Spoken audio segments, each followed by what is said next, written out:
Hi everyone. Hi everyone. Hi. That's better. Don't treat me like my first year students. My name is James Arvanitakis, and as you heard, I'm a researcher, I'm a lecturer, and I'm actually the Pro Vice Chancellor at a university, the Pro Vice Chancellor of Research and Graduate Studies. That title means nothing outside universities, but I promise you it's very, very impressive. Now, having published over 100 articles, having my very own Penguin book, I thought you had to be dead to have one of those, but you don't. It's hard to imagine that I actually did not have a proper journey through university. I actually failed 5 of my first 8 subjects. I was called up by the then dean and I was asked what my father did for a living.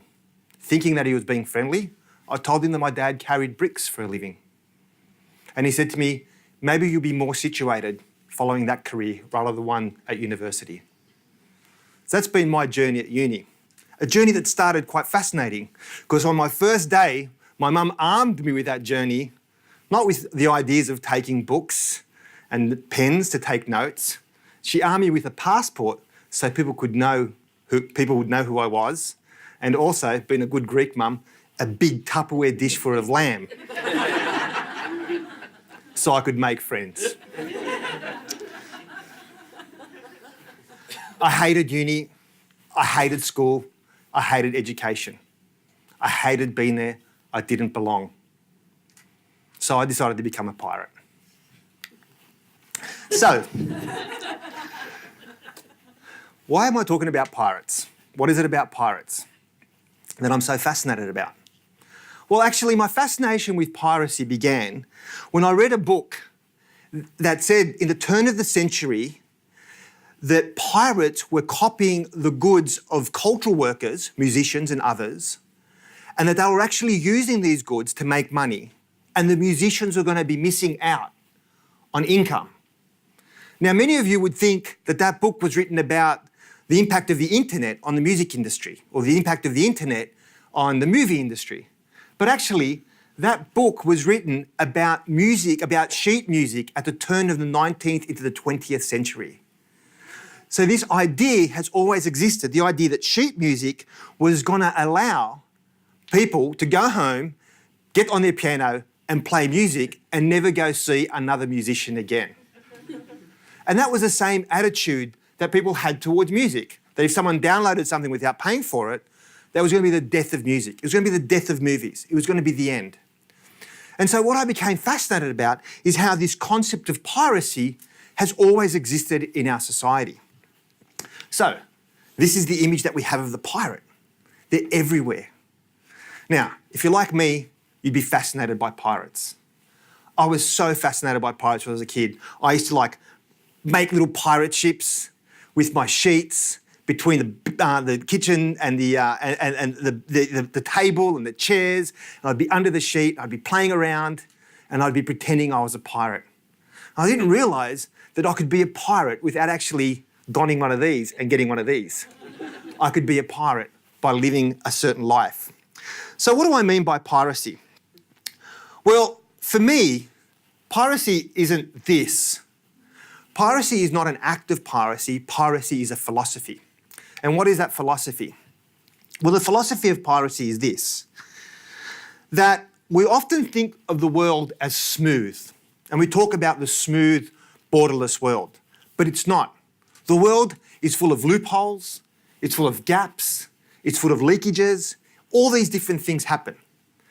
And piracy is the act of taking advantage of those things that happen. There are 5 dimensions to piracy that I want to talk about. The first is that pirates are creative.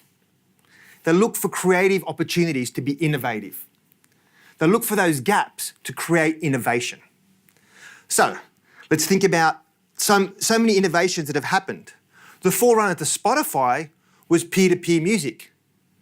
Peer-to-peer music allowed people to share their music. Now again, it was scared that once you shared music, you would never buy an album again. But all my research found, and I've been researching this now for over 10 years, found that people actually used that. Most people downloaded music for free to sample, and if they liked it, they went and bought. In fact, often it is estimated that people were buying more music when piracy was a thing ahead of something like Spotify. The second dimension of piracy is the idea of adaptability. Pirates adapt to their environment, kind of like ninjas. Pirates and ninjas, you're getting a theme, right? So every opportunity that arises is a different opportunity. You think of the greatest entrepreneurs, they've adapted to the opportunities that have arisen. And piracy is about adaptability. Piracy is about fairness. If we go back to the pirates of the 15 and 1600s, there was no hierarchy on those ships when they got their booty. Everything was traded equally. And what we know from authors such as Malcolm Gladwell is that it's the networks that we build and the people that we trust around us that is the difference between success, those who succeed and those who don't.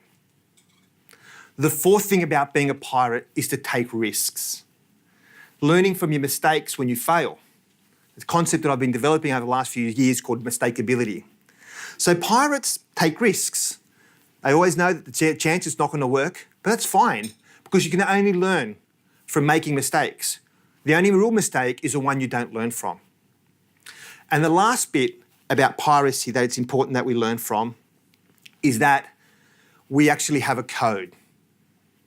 It's really interesting. I researched this group in Austria that were actually these fans of heavy metal. And they were a closed group and they would pirate music, heavy metal music. And they would sample each other's music and they would lend it to each other, like through peer-to-peer transactions. And what was really interesting in that group is that if you downloaded music but you didn't buy the album, you were barred from that group. So it was a really strict code. So what seemed as unruly was actually something that was incredibly exciting. There was a incredibly strong code that kept the rules, and these rules allowed this music to be shared, and those heavy metal fans to continue to support the industry. So, how have I applied this to my life? Well, I've become an academic pirate. Yes. Sir Ken Robinson, in his famous TED Talk, argues that the time that we're most creative is before we start school. And there is something about school that crushes creativity out of us. And so what we do is we spend all these times instinctively learning the codes to pass, to learn what we have to say, so our teachers go, yep, that meets the code.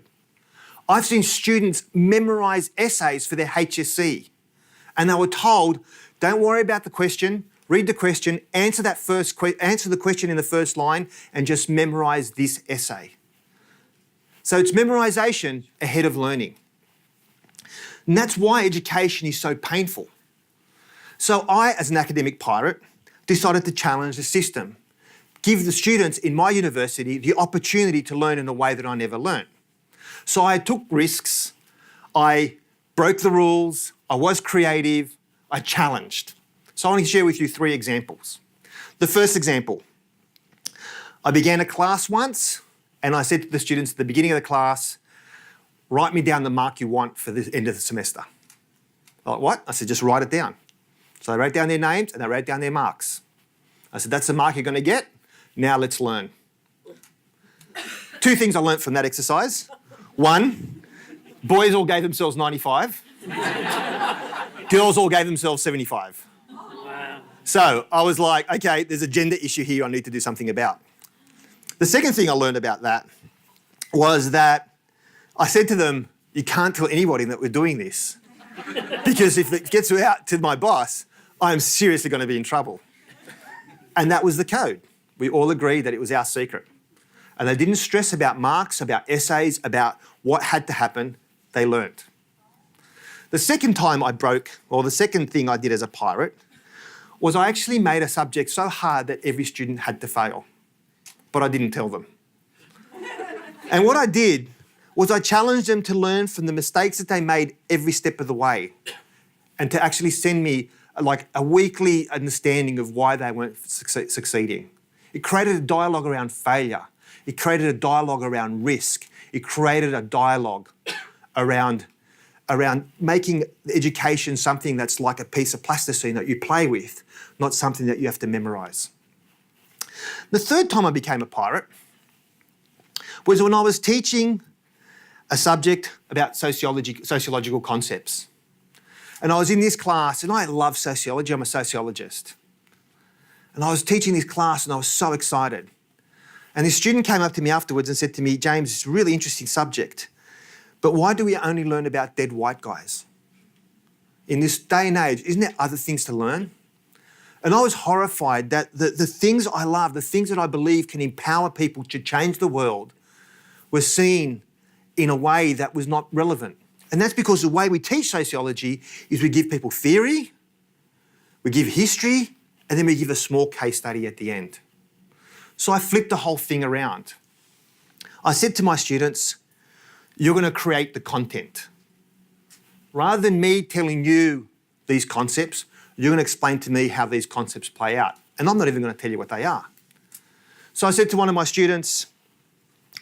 classes, I want the boys to write me a story of when they had to prove that they were a real man.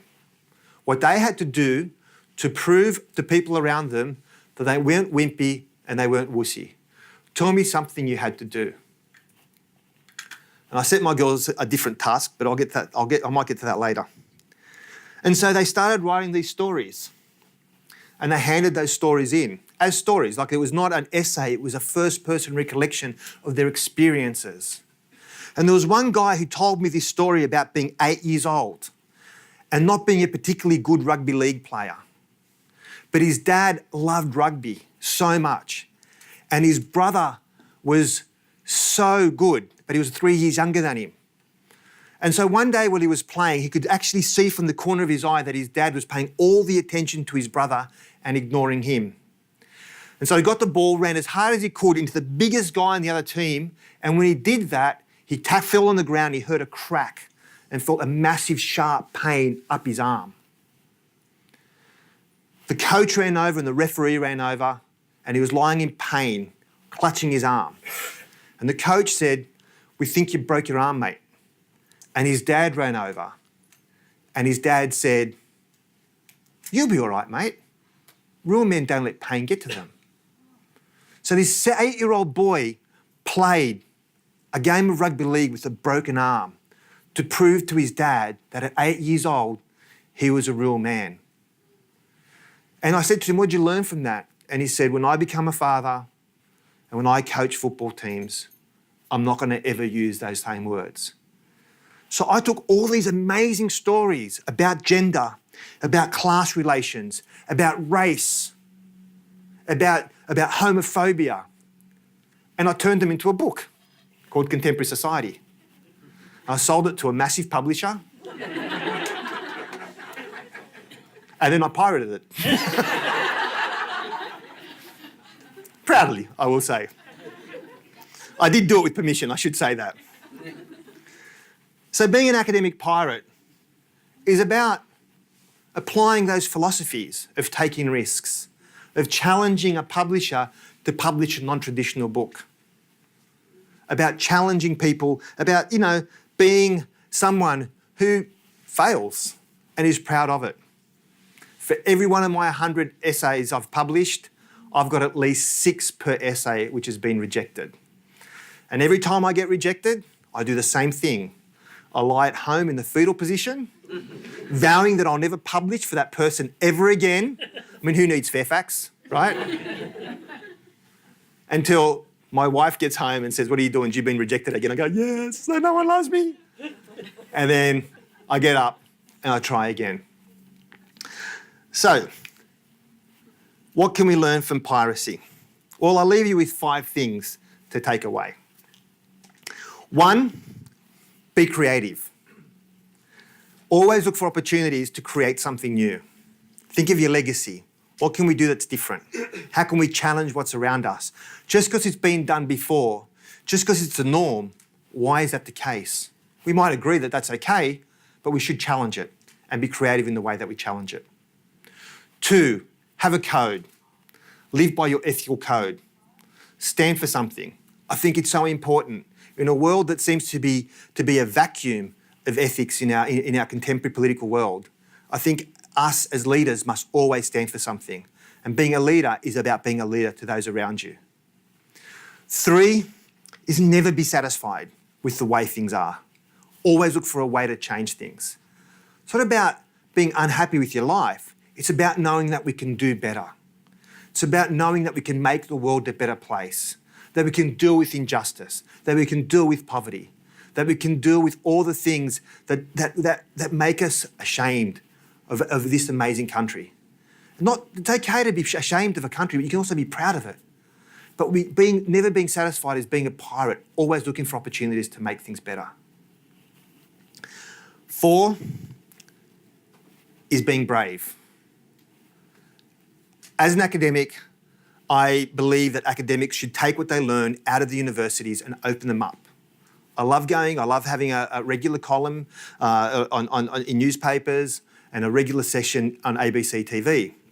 I love taking my ideas and hearing other ideas of others and packaging them up in a way that makes it accessible to people, to make people see the world, to look behind the veil of political speak.